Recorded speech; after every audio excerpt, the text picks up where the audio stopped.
మరణించిన ఖాతాదారుల బ్యాంక్ ఖాతాలు, లాకర్లు, వాటిలోని వస్తువులను వారి నామినీలకు అప్పగించే సెటిల్మెంట్ ప్రక్రియను భారతీయ రిజర్వ్ బ్యాంక్ సులభతరం చేసింది. దీనికి సంబంధించి కొత్త మార్గదర్శకాలు జారీ చేసింది. వచ్చే ఏడాది మార్చి 31లోగా వీలైనంత త్వరగా ఈ మార్గదర్శకాలు అమలు చేయాలని కోరింది. చనిపోయిన వ్యక్తి బ్యాంక్ ఖాతాలోని మొత్తాన్ని నామినీకి జాయింట్ ఖాతా అయితే సర్వైవర్ కు చెల్లించాలని, ఒకవేళ ఖాతాదారు ఎవరినీ నామినీగా పేర్కొనకపోయినా డిపాజిట్ మొత్తం నిర్ణీత మొత్తానికి లోబడి ఉంటే బ్యాంకులు ఆ మొత్తాన్ని సులభతర పద్ధతిలో సెటిల్ చేయాలి. సహకార బ్యాంకులైతే 5 లక్షల రూపాయల లోపు, ఇతర బ్యాంకులైతే 15 లక్షల రూపాయల గరిష్ట పరిమితిగా పెట్టుకోవాలి.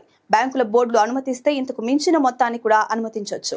అయితే ఇందుకు వారసత్వం సర్టిఫికెట్లు లేదా చట్టబద్ధ వారసుడు అనే సర్టిఫికెట్లు తీసుకోవాలి.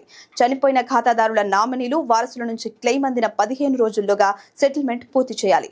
15 రోజుల్లోగా క్లెయిమ్ సెటిల్ చేయకపోతే అందుకు కారణాలేమిటో నామినీ, చట్టబద్ధ వారసులకు తెలియజేయాలి. సహేతుక కారణం లేకుండా ఆలస్యం చేస్తే ఖాతాలోని మిగులుపై బ్యాంక్ అమలు చేస్తున్న వడ్డీకి తోడు 4% వార్షిక వడ్డీ చెల్లించాలి. లాకర్లోని వస్తువుల అప్పగింతలో ఆలస్యమైతే రోజుకు 500 రూపాయల చొప్పున జరిమానా చెల్లించాలి.